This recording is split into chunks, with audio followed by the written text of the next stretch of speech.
ప్రజాస్వామ్యానికి రాజకీయ స్వేచ్ఛ ప్రాణప్రదం అంటూ రౌండ్ టేబుల్ కాన్ఫరెన్స్ పెట్టారు మీరు.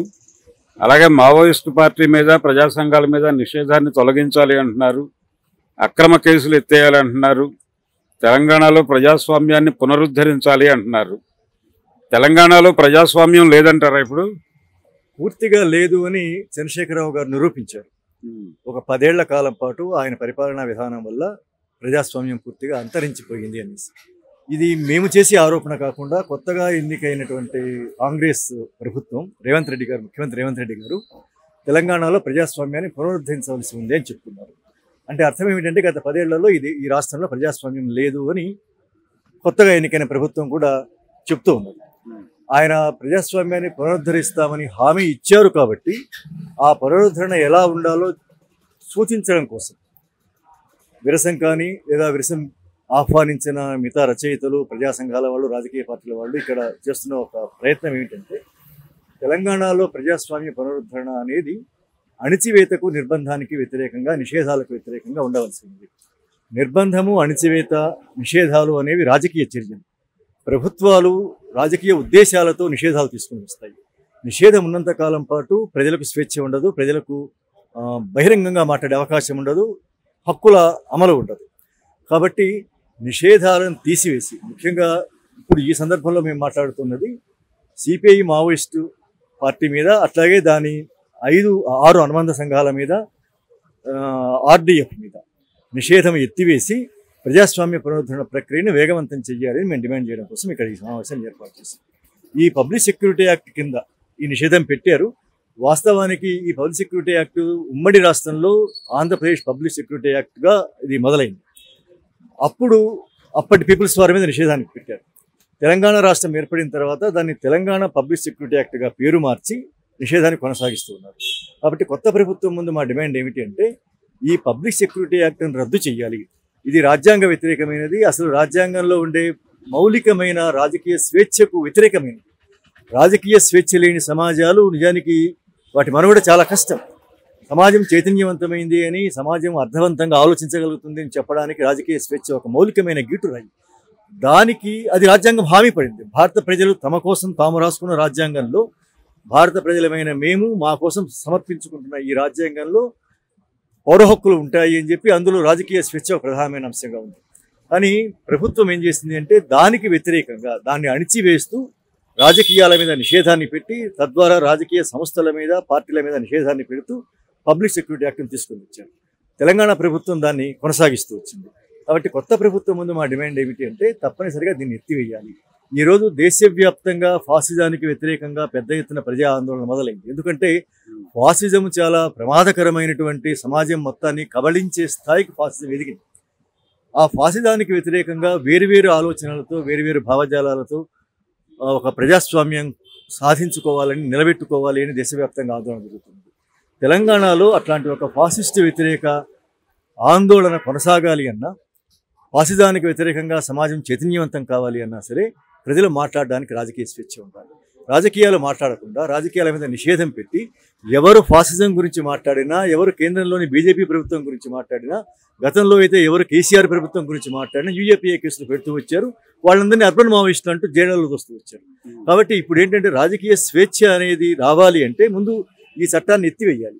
ఈ చట్టాన్ని ఎత్తివేసి నిషేధం తొలగించినప్పుడు మాత్రమే ప్రజలు రాజకీయాలు స్వేచ్ఛగా మాట్లాడగలుగుతారు. ప్రజలు స్వేచ్ఛగా మాట్లాడినప్పుడు మాత్రమే సమాజం మానవీయంగా మారుతుంది, అర్థవంతంగా మారుతుంది అనేది మా కాన్సెప్ట్. దీన్ని బలపరిచే రాజకీయ పార్టీలు, సాహిత్యకారులు అందరూ ఈ సమావేశంలో ఈరోజు పాల్గొన్నారు. అంటే అసలు ఈ చట్టం తీసుకొచ్చింది, నిషేధం పెట్టింది కాంగ్రెస్ పార్టీ కదండి 92లో. మరి ఇప్పుడు వాళ్లే తీసేస్తామని అంటే చెప్పలేదు ఇప్పటిదాకా. వాళ్ళని మీరు అడగబోతున్నారు తీసేయమని. తీసేస్తారని అనుకుంటున్నారా మీరు? తీసేస్తారా లేదా అనేది రేవంత్ రెడ్డికి ప్రజాస్వామ్యం పట్ల ఉండే చిత్తశుద్ధిని బట్టి ఉంటుంది. ఎందువల్ల అంటే భారతదేశంలో గత 70-75 ఏళ్ల కాలంలో అన్ని రకాల ప్రజా వ్యతిరేక చట్టాలు తీసుకొచ్చింది కాంగ్రెస్ పార్టీ. ఆ తర్వాత ప్రాంతీయ పార్టీలు చేసాయి, ఆ తర్వాత వచ్చిన మిగతా కేంద్రంలో వచ్చిన అధికారంలోకి వచ్చిన ప్రభుత్వాలు చేసాయి, కూటములు చేసాయి. కానీ వీటన్నింటికి ప్రారంభకురాలు ఎవరు అంటే కాంగ్రెస్ పార్టీ. రాజకీయ ఆర్థిక విధానాల్లో కానీ, చట్టాల విషయంలో కానీ, అసలు నిజానికి హిందూ మతోన్మాదం చెలరేగిపోవడానికి దారులు తెరిచింది కూడా, రహదారి వేసింది కూడా కాంగ్రెస్ పార్టీ. అయితే ఈ మొత్తంలో వాళ్ళు చావుదెబ్బలు చాలాసార్లు తిన్నారు ప్రజల చేతిలో వాళ్ళు ఎంత చావుదెబ్బ తిన్నారు అంటే రేపు పొద్దున రాబోయే ఎన్నికల్లోనైనా తిరిగి మళ్ళీ కాంగ్రెస్ పార్టీ కేంద్రంలో కోలుకొని కేంద్రంలో అధికారంలోకి వస్తుందా అన్నటువంటి ప్రశ్న ఒకటి వాళ్ళ ముందు ఈరోజు నిలబడి ఉన్నది. ఆ పరిస్థితిలో అనేక కారణాల వల్ల తెలంగాణలో బీఆర్ఎస్ పోయి కాంగ్రెస్ అధికారంలోకి వచ్చింది. ఈ మొత్తం చరిత్ర పట్ల కాంగ్రెస్ పార్టీ నాయకుడిగా ఈరోజు ముఖ్యమంత్రిగా రేవంత్ రెడ్డికి ఈ చరిత్ర పట్ల, చరిత్రలో వాళ్ళు చేసిన అక్రమాల పట్ల, ప్రజలు వాళ్ళని తిప్పికొట్టిన చరిత్ర పట్ల ఆయనకు స్పృహ ఉంటే నిజంగానే ఆయన వేసిన వాగ్దానం ఏదైతే ఉందో ఇది ప్రజాస్వామ్యాన్ని పునరుద్ధరిస్తాను అనేసి, ప్రజాస్వామ్యం అనే మాటకు అర్థం తెలిసి ఉండాలి, పునరుద్ధరణ అనే మాటకు అంతకంటే అర్థం తెలిసి ఉండాలి. చాలా లోతైన మాట ఆయన అన్నాడు, పునరుద్ధరణ అనే మాట. ప్రజాస్వామ్యం అనేది అనేక రకాలుగా అందరూ అంటూ ఉంటారు, కానీ పునరుద్ధరణ అనే మాట చాలా లోతైన గంభీరమైన మాట ఉపయోగించాడు. కాబట్టి ఆయన గత చరిత్రను దృష్టిలో పెట్టుకుని గతంలో పునరుద్ధరించకపోతే ప్రజాస్వామ్యాన్ని కాలరాస్తే మా పూర్వీకులను, మా పార్టీలో పూర్వీకులందరినీ ప్రజలు ఎట్లా చావుదెబ్బ కొట్టారు, తీసి అవతల పారేశారు అనేది ఆయనకు ఆ సోయి ఉంటే తప్పనిసరిగా ఆయన ఆ పునరుద్ధరణకు ప్రయత్నం చేస్తాడు. అందులో మొదటి అంశంగా మావోయిస్ట్ పార్టీ మీద నిషేధం ఎత్తివేయడానికి ఆలోచిస్తారు. అంటే మీరు ఒక వ్యూహాత్మకంగా ఈ మీటింగ్ పెట్టారేమో అని నాకు అనిపిస్తోందండి. అంటే ఒక ఐక్య సంఘటనలో భాగంగా మీరు ఒక మాట అన్నారు ఇందాక, దేశవ్యాప్తంగా ఫాసిజం ఉంది, దాన్ని వ్యతిరేకిస్తూ దాన్ని ఓడించాల్సినటువంటి అవసరం ఉంది, ఆ బాధ్యత కాంగ్రెస్ పార్టీకి కూడా ఉంది. కాబట్టి కాంగ్రెస్ పార్టీ కూడా కలిసి రావాలి. అందులో భాగంగానే ఇప్పుడు ఈ ప్రజాస్వామ్య పునరుద్ధరణ అనేది సీరియస్గా పట్టించుకుంటుందని మేము అనుకుంటున్నాం అన్నారు మీరు. అంతే కదా, ఒక విస్తృతమైన ఐక్య సంఘటన కట్టబోతున్నారు మీరు. అంటే ఈ ఐక్య సంఘటన అంటే ఫాసిజానికి వ్యతిరేకంగా, ఎందుకంటే ఇందాక చెప్పాను నేను, అసలు ఫాసిజం రావడానికే కాంగ్రెస్ దారులు తెరిచింది. కాబట్టి అసలు ఫాసిజం అంటే ఏమిటి అనే విషయం రాహుల్ గాంధీకి తెలుసా? ఆయన చాలాసార్లు నిజానికి కేంద్రంలోని బీజేపీ ప్రభుత్వాన్ని, ఆర్ఎస్ఎస్ ధోరణుల్ని ఆయన విమర్శించాడు. ఆయన దేశవ్యాప్తంగా పాదయాత్ర చేసినప్పుడు కానీ చాలా సందర్భాలలో.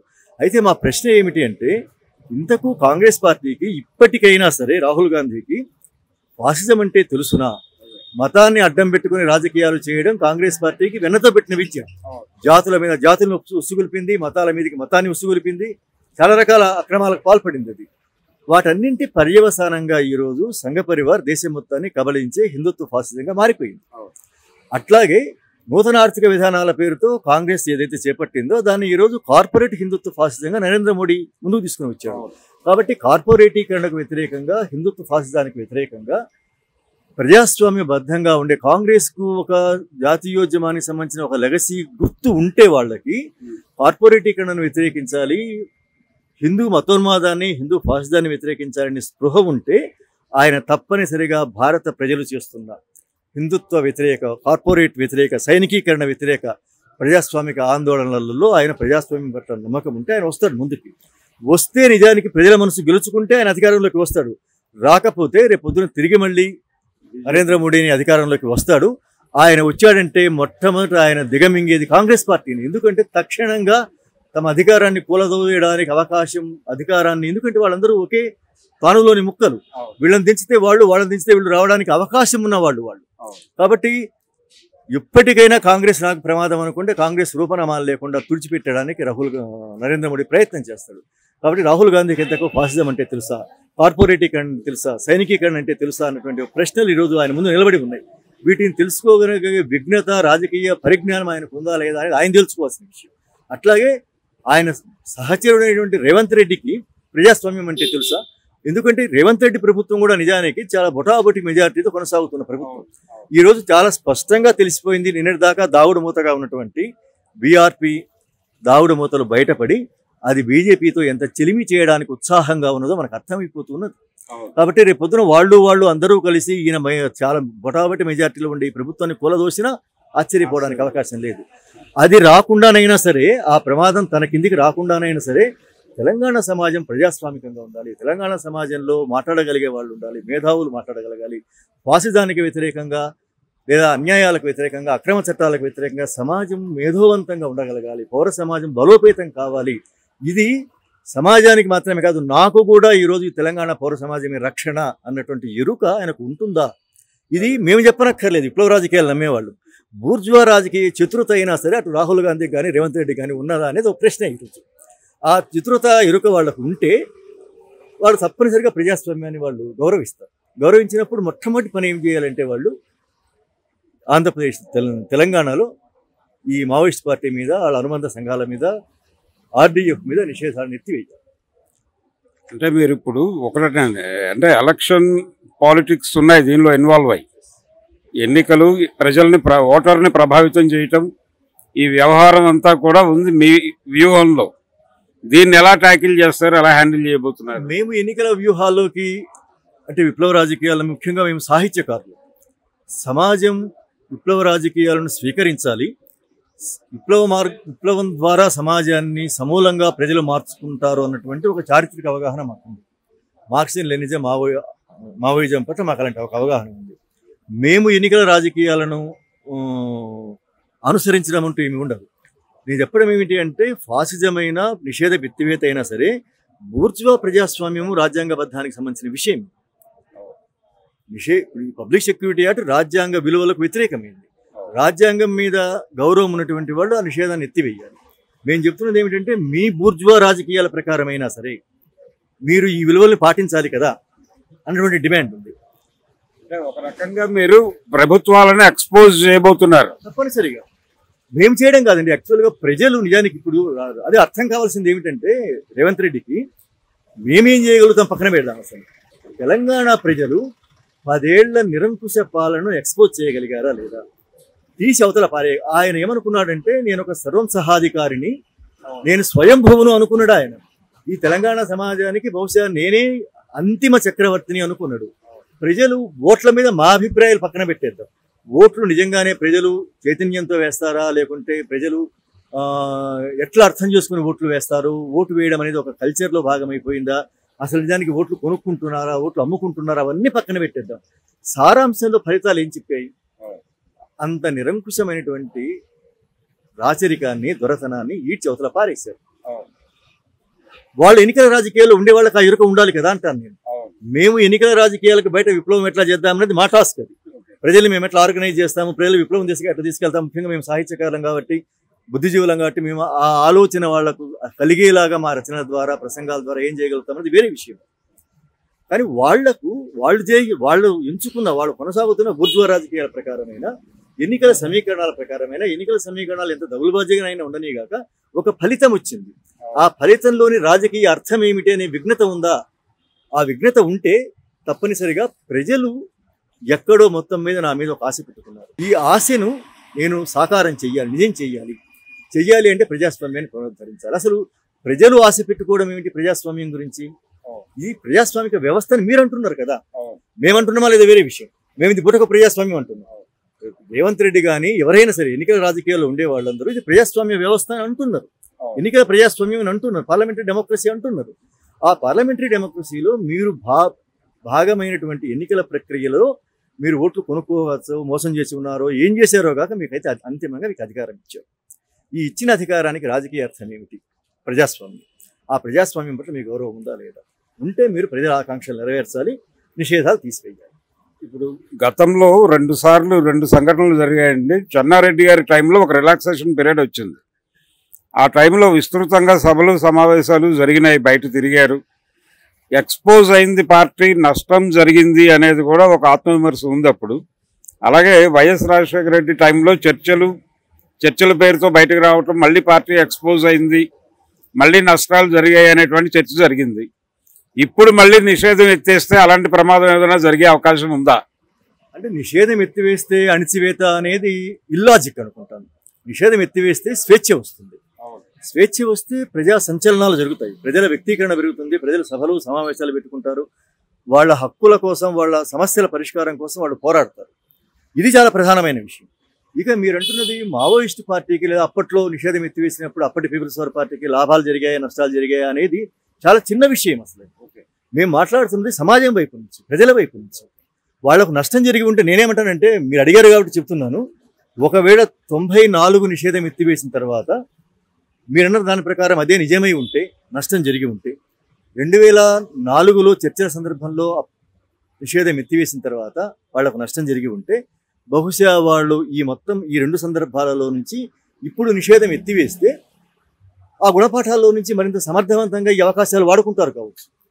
మేము డిమాండ్ చేయడం ఏంటంటే ముందు అసలు వాళ్ళను ప్రజాస్వామికంగా పనిచేయడానికి మీరు అవకాశం ఇస్తారా లేదా?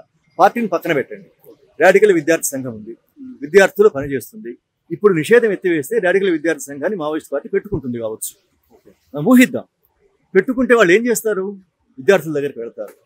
విద్యార్థుల దగ్గరికి వెళ్ళిపోయి సిలబస్ గురించో, లేకుంటే కార్పొరేట్ విద్య గురించో, నిరుద్యోగ సమస్య గురించో వీటన్నిటి గురించి మాట్లాడతారు కావచ్చు. ఏం కొంపలు అంటుకుంటాయి? ఏం భూకంపం వస్తుందో దానివల్ల? ఏం రాదు కదా. పోనీ దానివల్ల మావోయిస్ట్ పార్టీకి ఏమైనా నష్టం జరుగుతుంది? ఇందాక మీరు అన్న దాని ప్రకారం ఏం నష్టం జరగదు. ఎక్కడైనా జరిగి ఉంటే ఒకవేళ వాళ్ళ నష్టాలు ఆ రోజు వాళ్ళు రివ్యూ చేసుకుని ఉంటే మీరు అన్నట్టుగా తప్పనిసరిగా వాళ్ళ నేనేమంటానంటే అది వాళ్ళ ఆర్గనైజేషనల్ ఇష్యూ. మనం నిషేధం గురించి మాట్లాడడం, నిషేధం ఎత్తివేత గురించి ఆకాంక్షించడము మావోయిస్ట్ పార్టీ వైపు నుంచి కాదు, తెలంగాణ సమాజం వైపు నుంచి. తెలంగాణ సమాజము భారతదేశానికి ఎంత దారి చూపిన సమాజం. హక్కుల విషయంలో, చైతన్యం విషయంలో, కళా సాహిత్యాల విషయంలో, భాషా సంస్కృతుల విషయంలో ఇట్లాంటి ఒక ఉజ్వలమైన సమాజాన్ని అణిచివేశారు. ఈ అణిచివేతకు సాధనంగా ఉపయోగపడుతున్నది నిషేధం. ఆ పార్టీ మీద నిషేధం పెట్టి అందరినీ అడ్డుకుంటున్నారు. కాబట్టి అది తీసేశారంటే ప్రజలు హాయిగా పాటలు పాడుకుంటారు, హాయిగా కవిత్వం రాసుకుంటారు, హాయిగా మీటింగులు పెట్టుకుంటారు, ఊరేగింపులు చేస్తారు, హాయిగా ఉంటుంది కదా. దాంట్లో ఏవైనా సమస్యలు వస్తే ప్రభుత్వం పరిష్కరించుకోవాలి. ఒకవేళ నిషేధం ఎత్తివేస్తే ఏవైనా సమస్యలు వచ్చాయని గతంలో అనుకున్నవి ఏమైనా ఉంటే అది మావోయిస్ట్ పార్టీ పరిష్కరించుకుంటుంది. అది మన సమస్య కాదు.